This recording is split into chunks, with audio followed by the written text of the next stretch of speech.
We had three, I think, themes that came up in our discussion, which were increased confidence, greater curiosity, and more systemic thinking. So, folks shared how they feel more confident and even privileged to sit with couples and families. And this has come from this course. And with that, instead of problem solving or trying to give the couple or family skills, there's a lot more of being a curious observer and helping elicit some of the insight that couples and family have. So it has relieved some of the pressure of doing the work, which has made the work so much more rewarding. Um, and with the greater confidence, also, um, I think, somebody mentioned that sometimes having confidence doesn't always make you like more certain. But this confidence has actually allowed the clinician to take the conversation the places that they want to. So, feels like there's more permission to share and to hold the reins of the work. There we did talk about how we're sort of bummed we didn't get to some of us didn't get to see a couple or a family during this course, Mm. but feel more confident in our ability to do so. And part of that is like recognizing that we can provide this strong container and be a leader and sort of understanding a little bit more about what our role is in therapy. And then finally, we talked about there's more systemic thinking. And so even in individual work, asking about what family members think about Hmm. people's actions. And so bringing in additional people, more circular questions, as well as those just this integrative way of approaching therapy, but also just the systemic lens, Hmm. both room but also outside, in collaborating with other providers, other professionals. Mm. Beautiful to hear all that. One question of clarification. When you said confidence, it sounds like you were partly talking about confidence in the process to allow the process. Is that partly what I you? think it's both. I think it's like confidence to like actually even take on a couple and a family and know Uh-huh. what to Yes. do.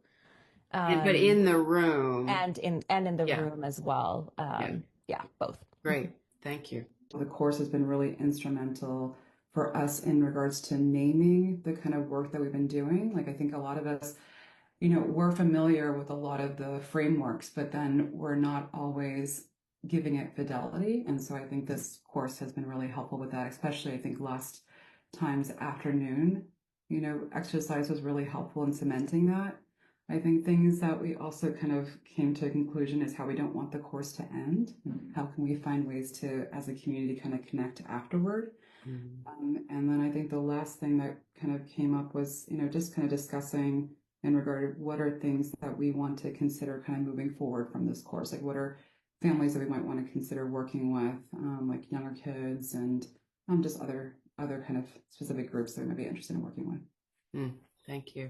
Point in the class here, synthesizing all the information, a couple particular articles that were very meaningful, especially as various people's roles were changing into more either supervisory positions or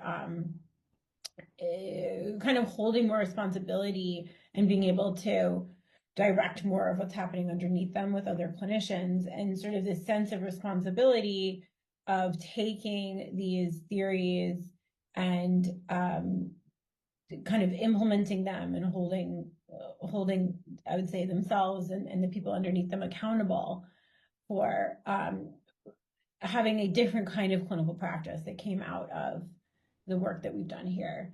And then we also talked about, what it's like to do this work while life is happening, and how hard it can be sometimes to, whether it's learning about the material or trying to implement it real time as things show up in our personal lives. And then also kind of this idea of sort of having the work sort of and the theories settle a little bit and beginning to work more calmly with less of a sense of urgency and kind of more patience and confidence that that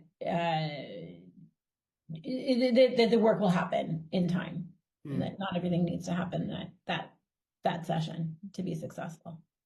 Thank you. On one hand, I want to tell people what to do. And on the other hand, how is it that I can generate questions on a number of levels to empower the person who's we're with? And I was struck by that also in the in Yours and Quirky's article with Dick around, the IFS lined up with all the different models. And I really was struck by how any sort of instance, the person can be led to let go of what was holding them back and move into more effective communication and behavior. And that really resonated for me in terms of when I think about all these models and I think, oh my God, how am I going to pull out the right card? And really kind of what you said about like feeling the intuitive sense of what's being asked for. Am I going to know and tell like what thing I'm doing? Probably not. But on the other hand, listening to Derek talk about asking, the relevant questions or Rose and I were kind of trying to generate, what are the questions that would come up in a situation, and how that is what we've been taught, and so there we are.